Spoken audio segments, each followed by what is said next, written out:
Hello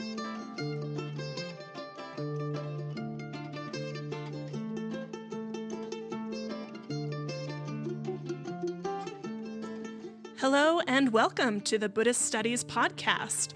My name is Kate Hartman. I'm Assistant Professor of Buddhist Studies at the University of Wyoming and until very recently Director at Buddhist Studies Online, but now I am host of the Buddhist Studies podcast here at the newly merged Buddhist Studies Online and Yogic Studies. And I am here today with our upcoming instructor, Dr. Becky Bloom, who is Diane P. Stewart Assistant Director of Curatorial Affairs at the Southern Utah Museum of Art. She will be joining us to teach BS 109, Introduction to Buddhist Art. So thank you so much, Becky, and welcome to the podcast. Yes, thank you for having me.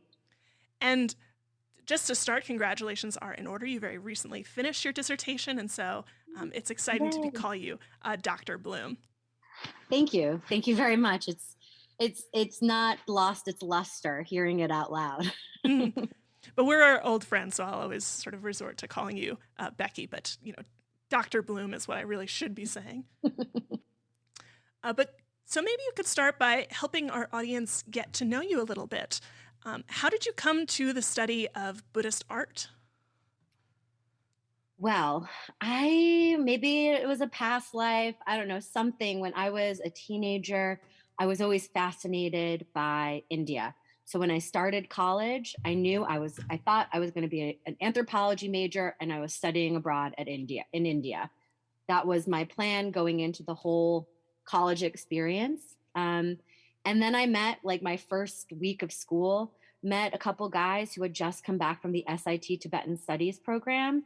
And then I learned that you could go to Tibet, India, and Nepal. And I was like, yes, this is obviously a better option. And I ended up doing it a couple years later in fall 2004. And all the while, though, I was taking classes at Middlebury College I took a class on the Hebrew Bible and ancient Near Eastern religions, which was like mind-blowing, really focused on the performative aspect of early Middle Eastern texts, sort of that formed the context of the authorship of the Old Testament. And I was taking a lot of art history classes. And so naturally, religion and art kind of coalesced in my academic life, as they have in the world and world history. And so I ended up focusing on art history and religion just as an undergrad. I wrote my undergraduate thesis on Vajrayogini in the Kathmandu Valley. After my trip, my study abroad trip, my dad actually was like my patron. And he took me back to Kathmandu for fieldwork. I had like a little bit of money from Middlebury to do it. We stayed at the Hyatt Regency. It was very different than my study abroad experience. But I just learned that I think it was very integral to my development as a young scholar to be on a field-based research study abroad program, because I could not imagine even doing an art history project without being in the field, going to temples, looking at art, talking to people about how they interact with the art. And I guess it was all very kind of natural and intuitive that I, focused on sort of where art, ritual, and practitioners kind of intersect. And then I worked at the Rubin Museum, which was kind of a happy coincidence. It was also a young institution at that point. I was a young wannabe scholar, and that just catapulted me into the world of Himalayan art and ultimately graduate study. Mm-hmm. Yes, and I should add that the Rubin Museum of Art, for anyone listening, I'll put a link to their site in the show notes. It's located in New York, so anyone in that area should go to see it, but anyone not in that area should definitely check out their website, which has lots of amazing resources. Yes, and HimalayanArt.org is the Himalayan art resource, which was at one point connected through the Rubin Foundation. It's an amazing digital archive of Himalayan art from the Rubin Museum. I think the Rubin Museum now on their website might have a lot more of their collection featured. But Himalayan art resource, they have murals from, the temples in Lhasa, everything. They have so much stuff. So it's an amazing, hot tip is to use the index. It's like the easiest way to search. Oh, okay, that's a useful tip. And I'm struck by your story. So many instructors at Buddhist Studies Online were deeply affected by experiences of being there. And so it's an interesting thing insofar as we're teaching these courses online for a lot of students who may or may not have had the opportunity to spend time abroad, but get to, listen from instructors who are drawing from their experiences on the ground.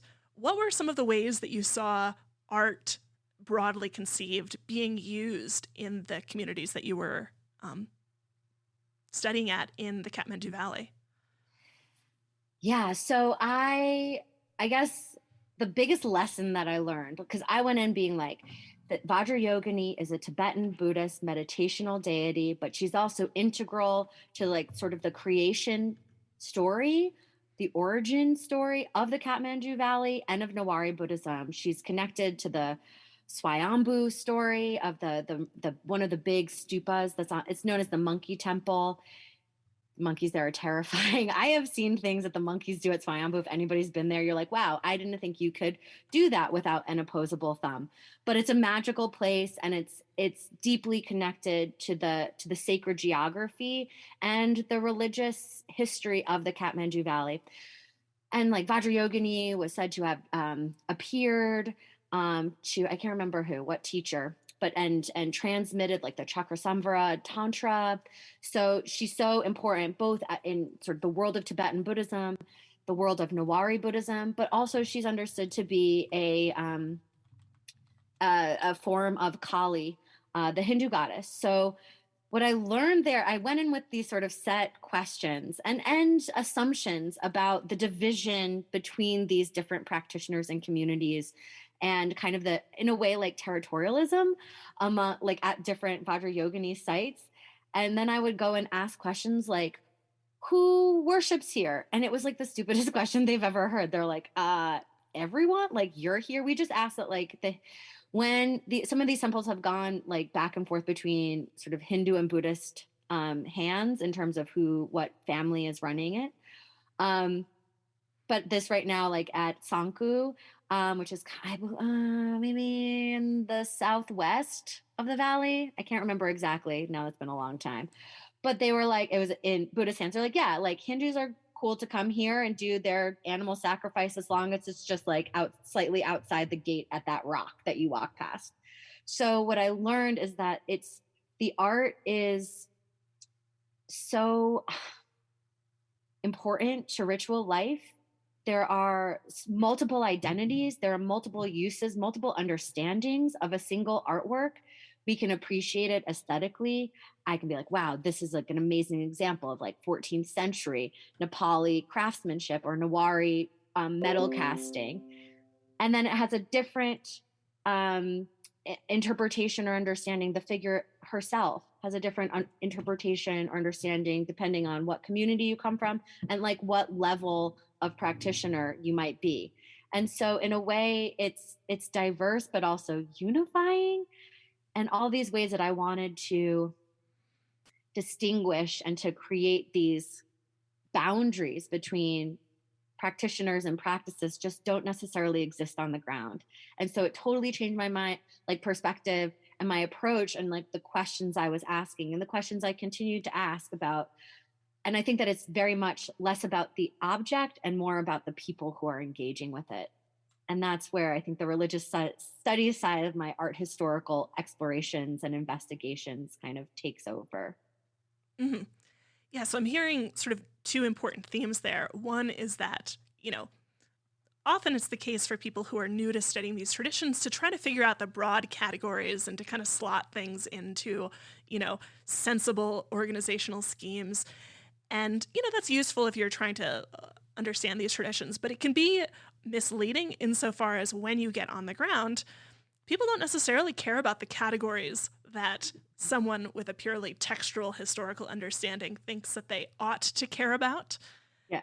And the second is that artistic pieces are used by different communities in different ways at different times in different places, and that the art itself, we could ask about what the meaning of it, but what I'm hearing you say is that it's almost more helpful to think about how the artistic piece is used or talked about or interacted with by different people at different times. Is that sort of an accurate summary? Absolutely. I mean, that's the way that I approach it. Because I also think that, especially as somebody who focuses on tantric art, where people come in, like when I was working first at the Rubin Museum, and people come in, they want to see Buddhist art, and they expect to see like peaceful Buddhas in meditation, and they're seeing like two demonic looking figures in sexual intercourse, and it's very shocking.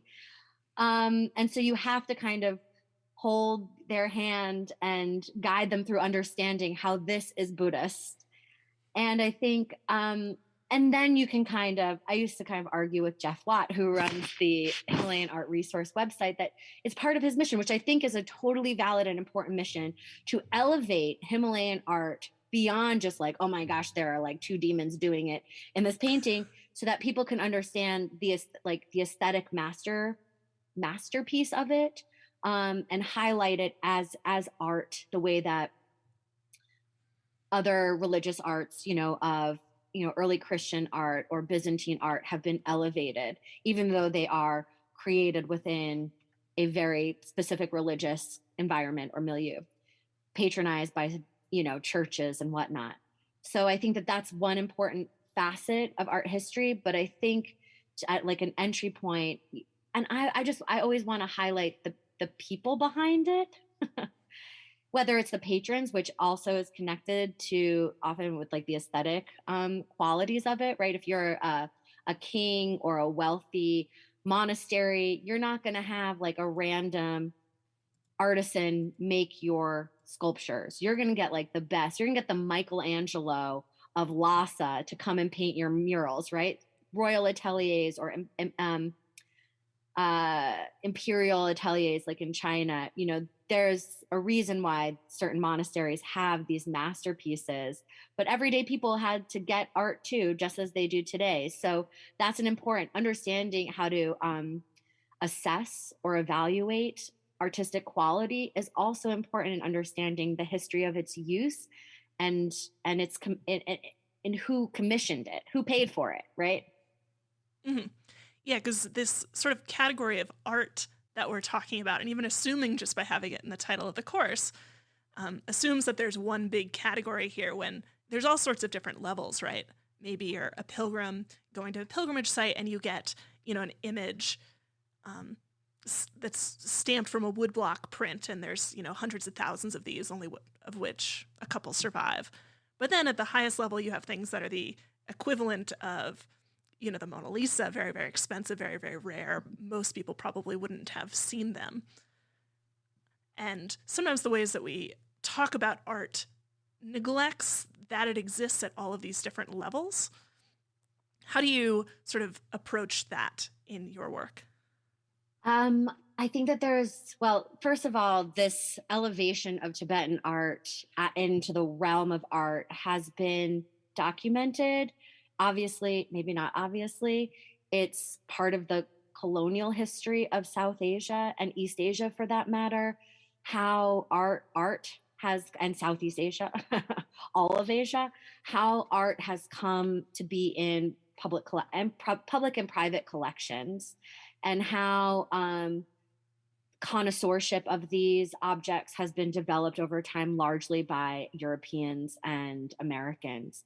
So it is like other non-Western art forms. They start off being considered quote unquote primitive. They're archaeological, they're ethnographic, they're put in ethnographic collections, ethnographic museums, where they're considered examples of primitive cultures and religions, of idolatry. Claire Harris has written about this.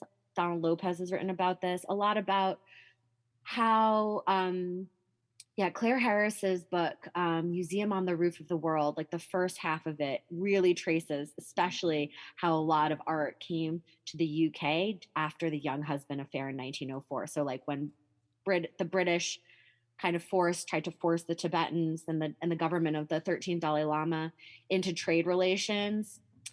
Long story short, anything that's called an affair, did not go well. It was embarrassing. It was like their aims weren't achieved, it turned violent, people were killed, and they ended up looting monasteries. And then it was like international news. They brought over all these, the soldiers had brought home, like collected all this stuff, and then they couldn't donate it because it was still very embarrassing. So when you look at the British Museum, at a lot of like the accession numbers on a museum label, we often ignore them, but it gives you the year that that object was accessioned into the collection. The Young Husband Affair was like 1904, and a lot of these objects weren't donated or accessioned until like 1908. So it was like they had to wait until people had like forgotten about the provenance of a lot of these objects. But anyway, the point is, when we think about it, there are masterpieces. And I think, like I said, that's a very important part of Buddhist art history. But it's the satsas, right? There's like the imprints, which you find at Bodh Gaya in India, where the Buddha attained enlightenment. It's a big thing to do at all kinds of sites in Tibet, where you have these kind of molds where you put the earth from that site into the mold, and it becomes like a little talisman, a souvenir, where you get to take home a piece of that sacred place, but also it's a form of offering. So the British Museum has a gazillion of them that were excavated from Bodh Gaya in the 19th century. So, I think nowadays in like current Buddhist studies, art history too, we find that looking less at masters and master works, at more at like everyday kind of mundane materials, and trying to understand what everyday monks and nuns and what everyday lay people, what their practices look like. Because when we're reading texts, when we're focusing on sort of elite practitioners within monastic environments or elite patrons of Buddhist art, we're getting a slice of the story. And so I think it's great to look at these more maybe ephemeral or things on paper, things made out of clay that tell a different side of the story, which is important, which is the majority story, right? Or the story of the majority. Mm-hmm. Yeah, and that, a full understanding of Buddhist art, which is, of course, an undertaking that we have set you up to fail at in asking you to teach a 4-module course on the history of Buddhist art, does necessarily have to involve the range of art production in terms of everyday, your average practitioner's interactions with art, but then also these kind of more elite forms as well that we sort of lump together under this category of art. One question I have, you've referenced doing this curatorial work in terms of, making museum exhibitions, leading people around, explaining and introducing sort of the broader public to Buddhist art in terms of your work at the Rubin and at other museums in your current position. Mm-hmm. How does that sit with your role as sort of a scholar? What are the two kind of things that a scholar does when thinking about the history of Buddhist art, and a curator does when thinking about Buddhist art? Well, that's a really good question. I think a lot of it is storytelling, right? When you're writing an article or dissertation, you're assembling sources to tell a story and to make an argument. And when you're curating an exhibition, you're largely doing the same thing, but you're just using objects to do it. And I love that because I feel like they're more accessible. The hardest part, though, is making the narrative clear and like with labels that are only like 125 words, because people barely read labels anyway. So you have to be super clear, super careful in like the limited word count that you're kind of permitted. And I guess the other difference is audience. So when you're writing scholarly material, you're aiming at a certain readership or audience that tends to be more knowledgeable, tends to be maybe college level or higher in terms of reading and vocabulary. And when you're curating an exhibition in a museum, even if it's like a groundbreaking exhibition where nobody has ever made this argument about, David Jackson did a series of very important scholarly exhibitions at the Rubin over several years, and there were catalogs with essays. I mean, he was making very important contributions to the field of art history through exhibitions, bringing these objects together in the same space, which is also the magic of it, because it's a very different experience to look at pictures in a book or in an article or online, and to see them.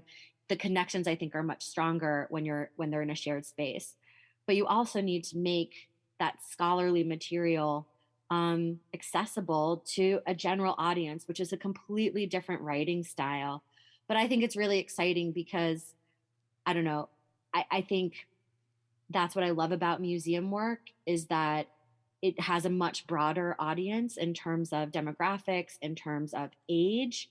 And it just makes, I feel like the work I do, it feels more fulfilling when I feel like more people are having access to a kind of art, or an approach to Buddhist art, or just Asia in general, which Americans don't always have good access to good information about Asia and Asian religions.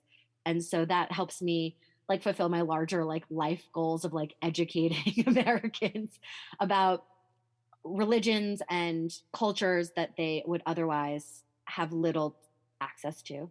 And also see themselves, if they themselves are part of Buddhist communities or Asian American communities, that there is representation there as well. Mhm. Yeah, this, experience in organizing, curating exhibitions for a public audience is a huge part of the reason why, when we were planning this course, I was like, oh, I know exactly the person that would be Thank you. great for this. How does one like go about curating an exhibition for a museum? Oh, so there's like kind of two approaches. So like when I spent a year at the National Museum of Asian Art, which is the Freer and the Sackler galleries, or the Asian Art Museum, two galleries that together comprise the Asian Art Museum at the Smithsonian. And that was a collection based exhibition. And there's these weird quirks about the Freer and Sackler.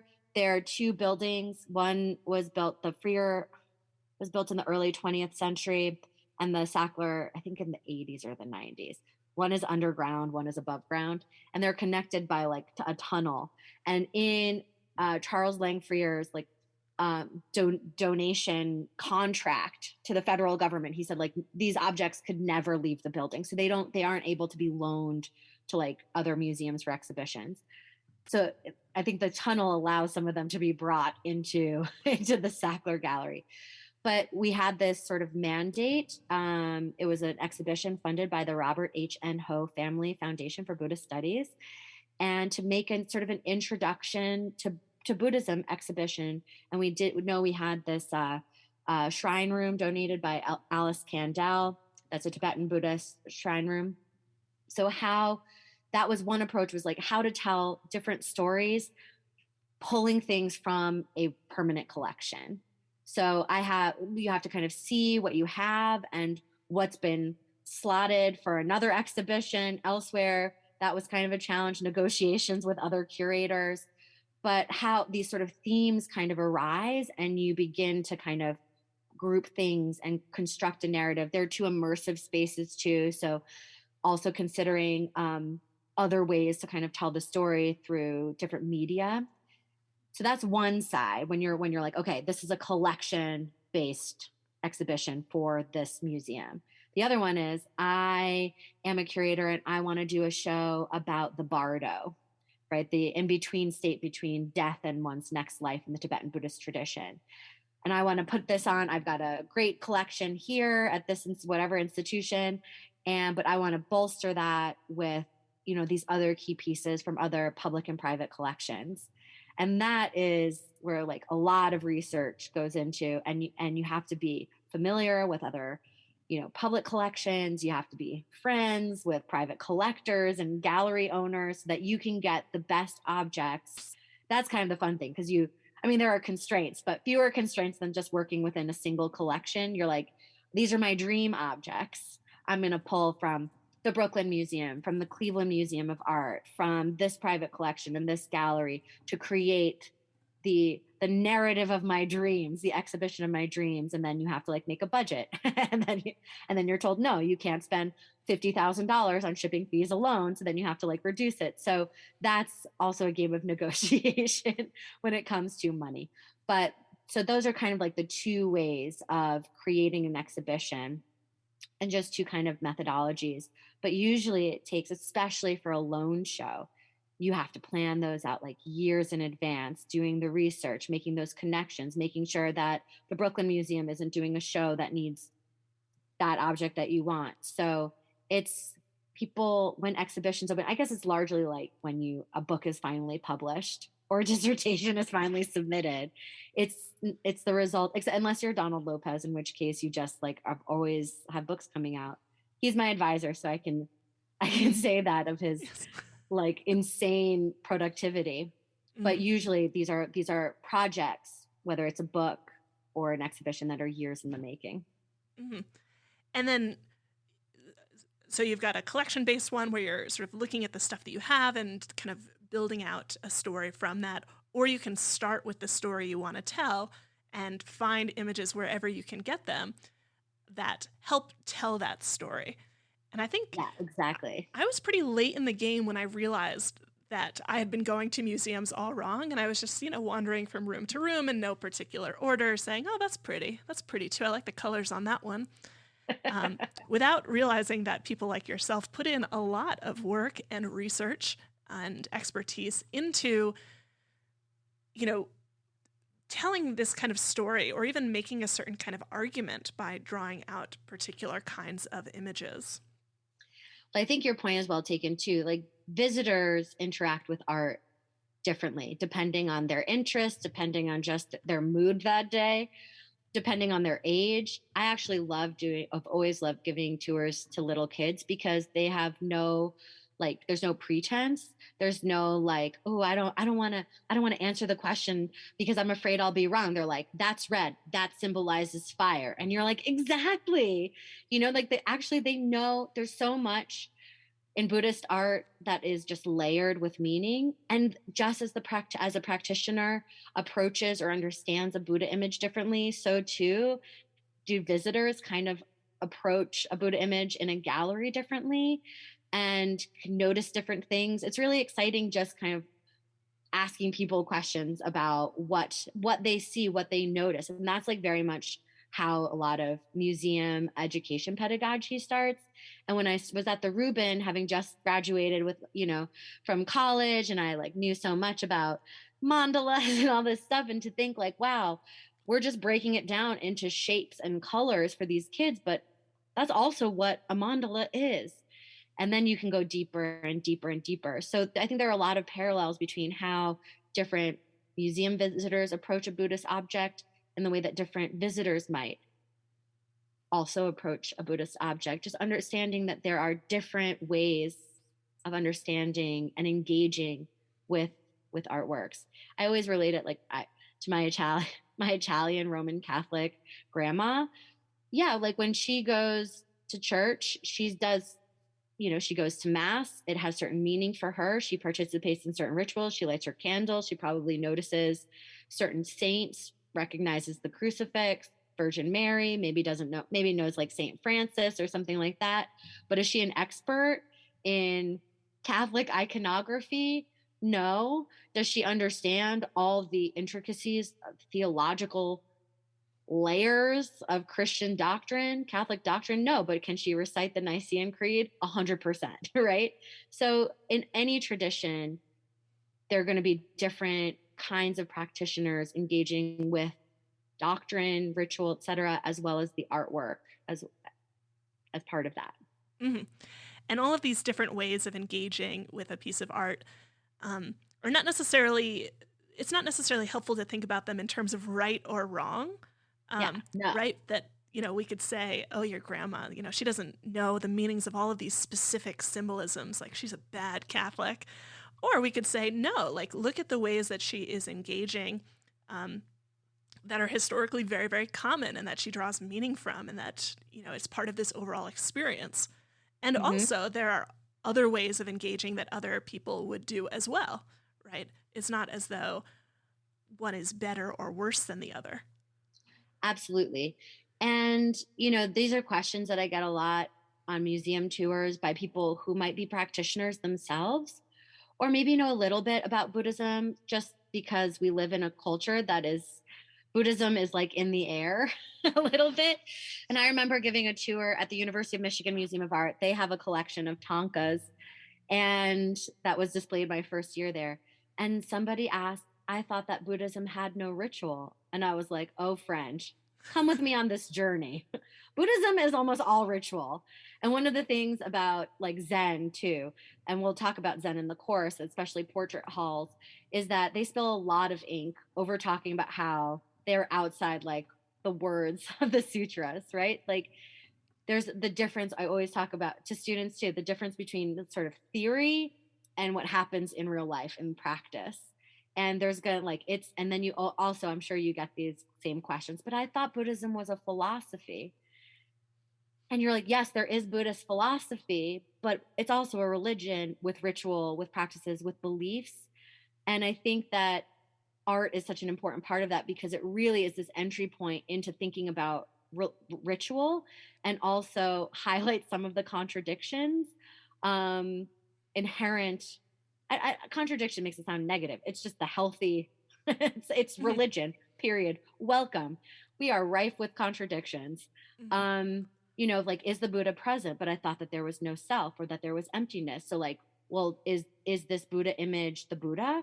Are the people worshiping it, worshiping the Buddha? Are they like, is faith being inspired in them, and that's the goal? You know, what does your average person or even your average monk believe is the nature of that Buddha image? And it will totally vary. And that's kind of the exciting, like I was mentioning with like that first field trip about Vajrayogini, my mind being blown, me like, I'm asking all the wrong questions, you know, that it really highlights, I think, the living or the lived reality of of Buddhism, Mm-hmm. of Buddhism's, Mm-hmm. like in terms of regional diversity as well as the diversity within a given time and place. Mm-hmm. Yeah, and I think that speaks to, our goal when we were forming Buddhist Studies Online is, we're an academic, sort of historically oriented organization, but lots of people listening to this podcast or taking Buddhist Studies Online courses are practitioners. Not all of them, certainly. We don't expect that necessarily, but, folks coming to Buddhism from an interest in making their lives better or having a better perspective on the world and maybe having done some meditation practice. And so one of the questions that we always ask ourselves is, well, what is the role of this historic academic perspective to the practitioner? And one of the things that I always say and that I hear reflected in your response is that one, engaging the kind of history of this forces people to confront the way that Buddhism was actually practiced back in the day.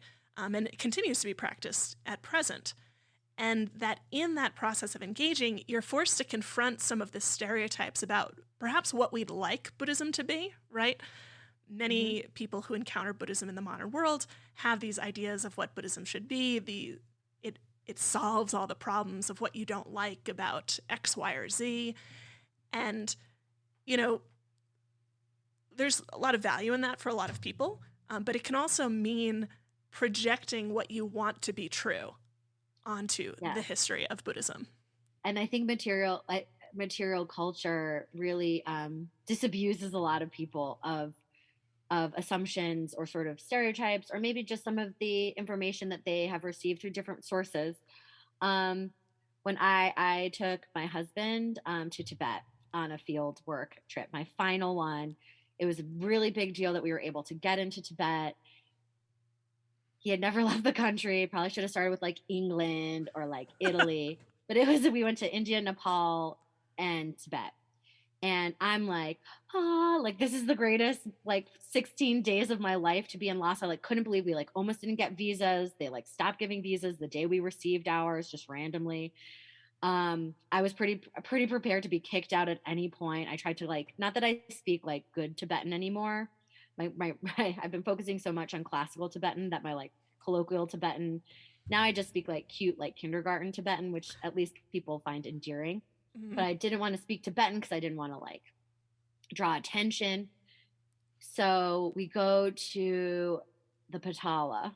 And here, Al, who's been married to me for a while, we've been together a long time, like does know like a good amount about Buddhism just basically through osmosis and just being around me, I think. But he was shocked at the tombs of the Dalai Lamas, which are these massive golden stupas, bedazzled with like all kinds of precious stones. And he was shocked. And he was also shocked by the monks who were sitting kind of occupying the space on their iPhones. And it was just this like cognitive dissonance between everything he's learned or thinks he knows about Buddhism and non-attachment and abandoning the material world, all of these things, right? The Buddha with his dangly earlobes because he gives up his fancy golden earrings, right? And his princely life. And now you have Dalai Lamas being entombed in these like crazy bedazzled golden stupas was like what I think he like had a melt. He did have a bit of a meltdown. But it's again the reality. I mean, of how institutional religion sort of manifests. It's about power. It's about money. I mean, you see that like all the work that's been done about the monastic code of how the early Buddhist community was negotiating relationships with donors, especially wealthy royal donors. Okay, well, we were supposed to have robes. Sorry, this is also my dissertation. Can you tell I just stopped? I just stopped writing. Um, we're supposed to have rag robes, but what if somebody like donates all this silk? What are we supposed to do with it? Cut it up, and you have to only take what's yours, not like hoard extra materials. So, there's the beautiful ideals and the philosophy and the principles and doctrines, and then it goes out into the real world and has to deal with like all the problems and relationships of the world. And you see that, I think, especially manifested in the material culture of Buddhism. Mhm. Yeah, this is something I always repeat with students.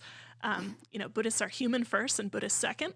Oh, I Never love that. forget that kind of humanness, because I think one of the things that my students struggle with is, yeah, they'll read, the Dhammacakkappavattana Sutta, the Buddha's first sutta, and think like, oh, all Buddhists, act in these kinds of ways. And we hold Buddhists to this standard that we would never hold ourselves to, or anyone that we know in our own lives to. And that through encountering material culture, the way that things have actually been used in society, kind of forces you to confront those sorts of things. And so the encounter with Buddhist art seems as though it has this kind of duality that you can see in these very beautiful images, the embodiment or the representation of these like really fascinating transcendent ideals, but then also paying attention to the actual context in which they were produced and used, and also transmitted to us in the present. As you mentioned, many of the Buddhist works of art that we have become present in museums through histories of exploitation and colonialism that are important to pay attention to as well. That the study of Buddhist art becomes a way to see all of this, all of these aspects of the Buddhist tradition in its kind of full richness. Yeah, I think especially I'm just thinking, you know, when you first study Buddhism and you're like, okay, the goal of Buddhism is nirvana, right? Or Buddhahood. And but that's for who, right? That's like the long goal. Buddhists, I always tell my students, the Buddhists are playing the long game here. It's not like in other traditions, you got one life, this is it. You either like do it right or you're damned eternally, right? They're playing a very, very, very long game. And the vast majority of Buddhists are really concerned for worldly things, health, wealth, long life, and a good rebirth in your next life, and a good rebirth for your loved ones, right? A lot of Buddhist art is produced in funerary contexts, or a donation of an image. The inscription tells us that a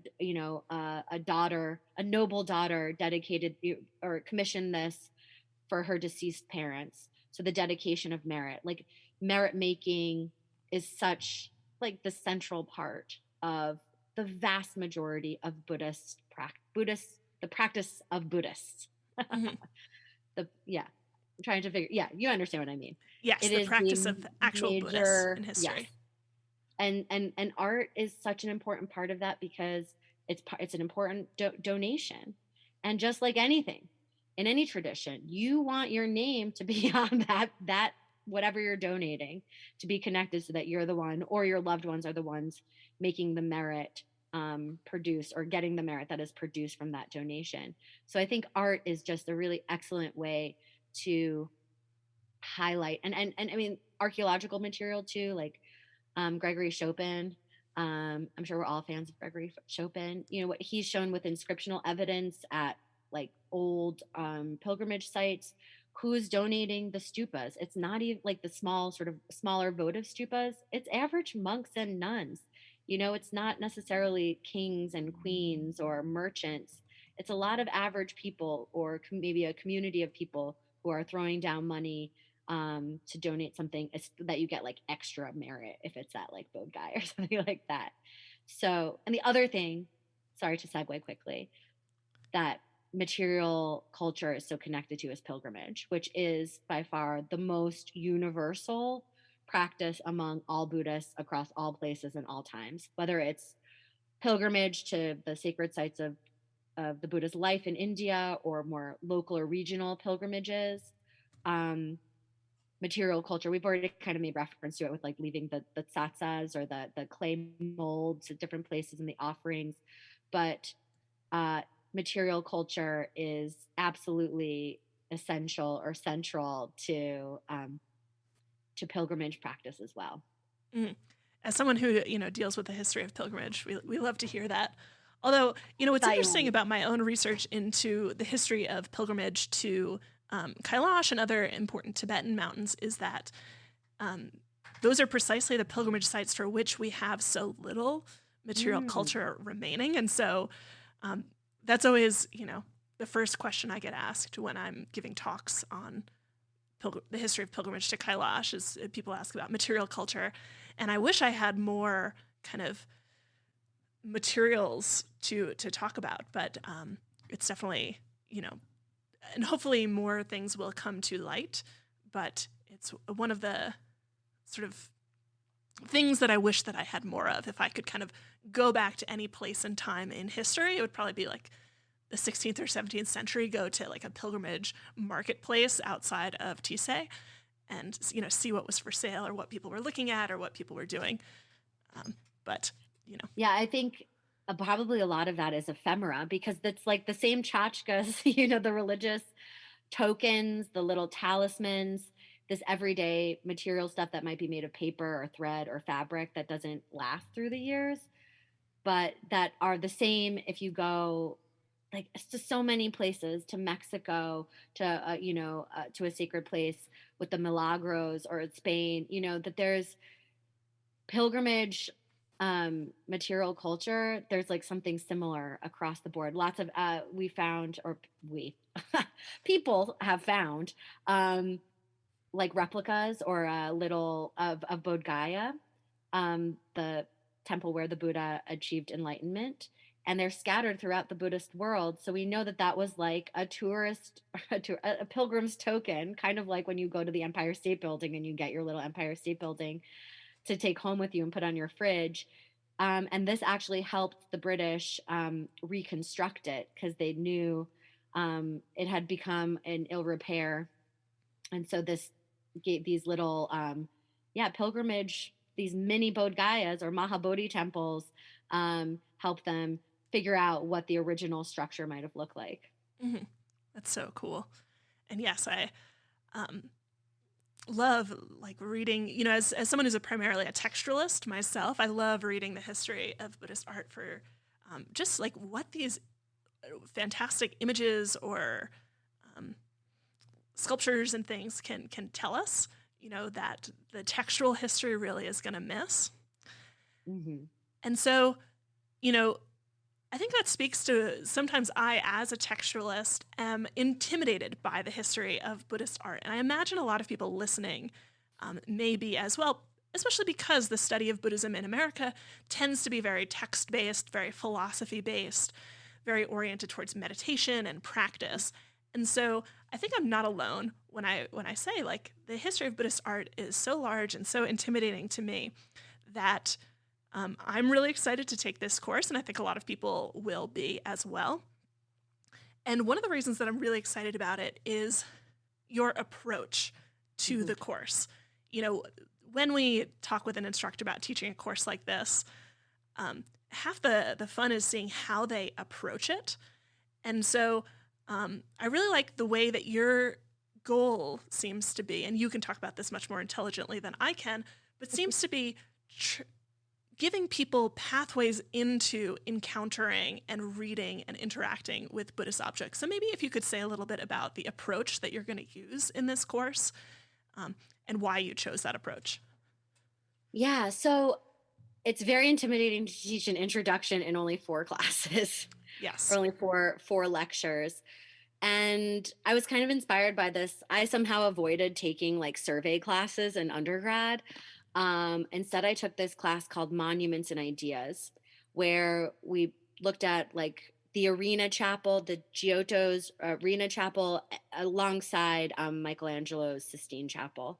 And it's a way to understand certain key moments in the history of in this case, in European art, and also in a comparative thing. So instead of looking at the full trajectory, the full history of Christian art during the early to later Italian Renaissance, you're looking at 2 key moments and highlighting certain developments.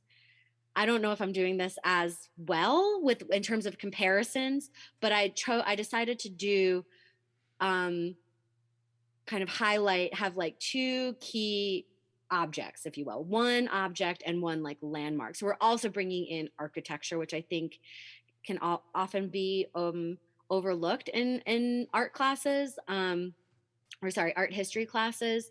And this way students can like get to know a handful of objects rather than like, and then there's this Buddha, and then there's this Buddha, and then there's this Buddha. And just like this crazy barrage of images that you don't really get to know any of them, but to use these images as like entry points into important themes within and important types within the tradition. And then also key kind of issues within the history of Buddhist art history. Mm-hmm. So for instance, there's a lot of debate or there has been debate about where and when the Buddha image originated, or why it took several centuries for the Buddha to be depicted anthropomorphically rather than symbolically or aniconically. So instead of just saying, and then first we start with the stupa, and then we go this in this kind of chronological way to kind of go it allows us to go a little bit deeper into the key issues. And also I'm hoping, with the exception of the first, we had to kind of start where it starts, right? It's kind of no avoiding that, but also that it allows us to do things thematically rather than creating kind of a forced chronology or a teleology, like a evolution or development in this kind of positive way. Because the fact of the matter is, a lot of these traditions are coexisting at the same time. So it's not just like, first there was like what I call mainstream Buddhism in India. Then it went to China and became this, and then this. It was the Mahayana and then Vajrayana. Whereas there are these moments where, some of them brief, where, mainstream Buddhism, Mahayana and Vajrayana are coexisting often in the same area, especially in universities, right? Like Nalanda. So I think that this is my more like theoretical or pedagogical side, but that it going through things or presenting Buddhist art more thematically allows me to explore different places and to kind of, have this synchronicity to it. I think books is the big one. I think it's it kind of, talking about the changing nature of books as important objects in of themselves in the Mahayana. And of course, the Mahayana text talking about how they're important as objects.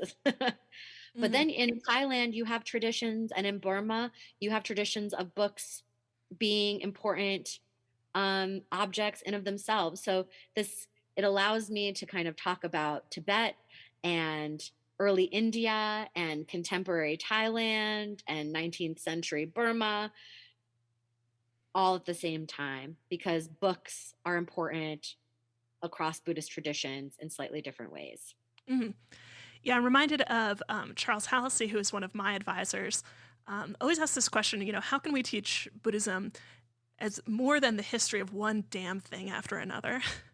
And I think he was responding, hopefully people will forgive me for cursing there in paraphrasing my beloved advisor. But the one thing that I think can alienate people from history is just like, okay, here's one thing, here's another thing, here's another thing, here's another thing, and you know, it's just one darn thing after another. Exactly. And some art history classes are taught that way. I remember as an undergrad, I did take a big survey, history of art, and it was often focused around, okay, here's an image, and we'll go through however many images per class, and then in the exam, you needed to be able to say what it was, when it was made, by who, and maybe something about how it related to some broader picture. But it was a lot of like memorizing flashcards.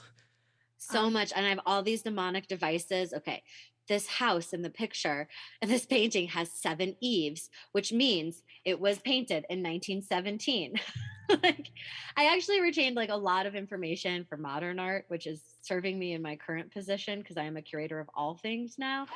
Um, but it's true. I think that especially for a short class, like this is the best, and this is what I kind of say in my intro video is I hope that this is just the beginning. Like now you can maybe go into a museum and or go into your home temple or a temple abroad and understand just have like a different understanding and notice things that maybe you didn't notice before. Like, oh, I never noticed that there are wheels on the palms and the of the Buddha's hands and on the soles of his feet. Or, oh, I always wondered why bodhisattvas are dressed this way or whatever, just to kind of sharpen your vision or yeah, focus it in different ways and just highlight and encourage further investigation. That's the most that I can ask for, and appreciate things that maybe you were like, I never understood wrathful deities, now you understand better. I never even considered that Buddhist sutras could be art objects in of themselves, or that caves are such an important thing mhm. in Buddhist architecture, Buddhist art across like in India, in China, in Central Asia. I had to do a thing on caves just because I've been to Ajanta and Ellora. I'm obsessed. So I think Mhm. that that's an important that's another one that allows a theme allows us to talk about Dunhuang, Ajanta, Longmen, these different places, actually pretty similar time periods, but different things going on, different communities that they're serving, different techniques, different influences that you find in the murals. So it allows me to also highlight things that maybe aren't on the you know the top of everybody's like knowledge. Mhm. Yeah, and that this thematic approach allows people to walk into whatever museum or a Buddhist site, or a temple or a place of practice, even in the contemporary world, and have some sort of orientation for, you know, um, why are books important? How is this Buddha being depicted? Or I really liked in your syllabus this one question of like, what does enlightenment look like, right? And then once you have that question in your mind, you can see that different traditions depict different people in different sorts of ways, but they're all united by this similar question of, well, what does it mean to depict enlightenment? Hmm. How should an enlightened person look, and how should we interact with an image Yeah. of that kind of person? Then you can bring up stuff like why is enlightenment only in male bodies? Mm-hmm. Until you get to tantric Buddhism or tantric art. So what are ideals? How do we picture ideal figures? This is something I do, an activity I do with my students and that I've done in museum tours. Like, what do superheroes look like? That are how our inner qualities, like what does bravery look like? All these traits, like superheroes, like Buddhas, are valorized for their inner qualities, and it comes out, or it's expressed in their physical qualities as well.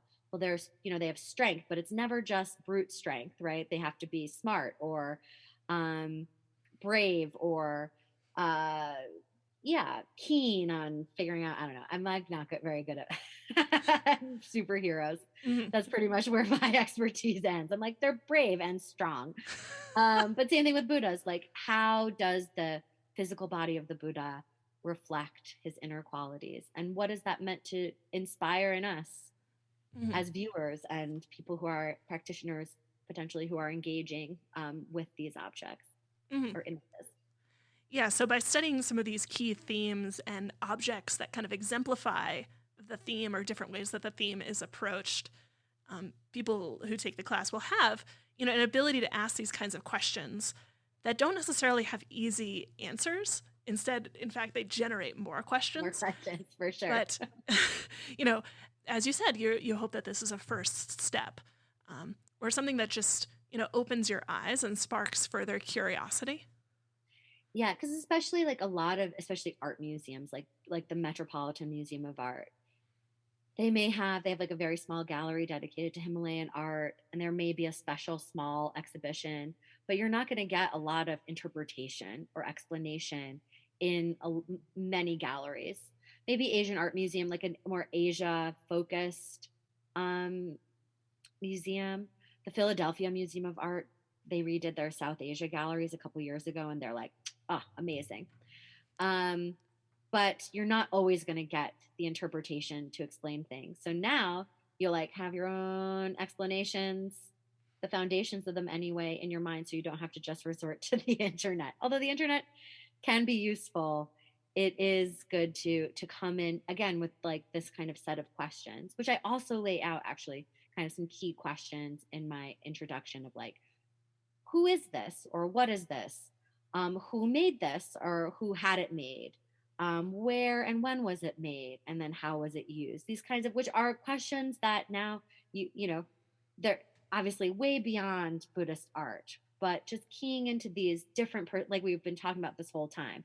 Are you looking at the style and the materials to figure out, was this an elite object or an everyday mundane object? Where was this? Was it chipped out of a temple? Was it meant to be in private use, in like a private chapel? So looking at all, like, the size, the materials, the iconography, all these different ways of finding out different aspects of this object, or this places are a little bit easier, but this object's identity, Mhm. the stories, the biography, right? So there's been, I feel like that's like a scholarly methodology, is writing the biographies of objects, especially ones that have traveled, um, been circulated Mhm. to different contexts, and then the final context is typically an American or European religion museum. Mhm. Yeah, and so in a certain way, it seems like the course is oriented towards giving people the tools to sort of see an object, or see a picture of an object, or see a picture of a place or something like that, and give them the tools to imagine how to put it back into that context of production, of use, and then of how people interacted with this object, what this object would have meant in context. Yes, exactly. You could teach the course No. now. Oh no, again, part of why I like doing this, with Buddhist Studies Online and Yogic Studies now, is, learning so much, right? Um, Sometimes students, seem to think as though I, just because of having a PhD in Buddhist studies, know all sorts of things. And the reality is, none of us scholars know everything. What we do have, if we have anything, and sometimes I question what we do have, is sets of questions and orientations towards things. But, art history is very much something that I would like to know more about. And so I'm excited to take the course alongside all the students. Thank you. I'm very excited to teach it. It's been, yeah, I've been immersed in dissertation, which has an art historical element, but I've been focusing on this set of murals, and I'm excited to kind of go back to like Buddha images and mandalas and move away from the monastic code and the 13th Dalai Lama. Like, liberate me, please, from the 1920s in Lhasa and the reign of the 13th Dalai Lama. And like I said, I've also, in my new position, I'm the curator at this small university museum in southern Utah. I just curated a show of modern and contemporary art. But the fact of the matter is, like I just said, these same questions that are what you learn maybe freshman year of high school or even freshman year of college, like research questions. I feel like people don't know to ask those kinds of questions of art, and the way, all the different things we can learn by investigating these different sides. And like I said, it's not just Buddhist art. I also like looked, and I've learned a lot about these two modern artists who moved to Taos from New York, and like read up about social realism. So once you can have these questions be your guide, they end up being these, open up these pathways to understanding so many different facets of global visual culture. Mm-hmm. Well, I think that's, a lovely place to end. And I'll let you get back to, I know you're very, very busy this week. And, thank you so much for spending your time with us talking about your own research and also how you teach courses about Buddhist art. So again, thank you to Dr. Becky Bloom for being here with us today. And thank you to all of you listening to the Buddhist Studies podcast. Yes, thank you so much for letting me nerd out for an hour, and I can't wait to nerd out for a few more over the next couple of weeks. I'm looking forward to it as well. So thank you, everyone, and we'll see you next time.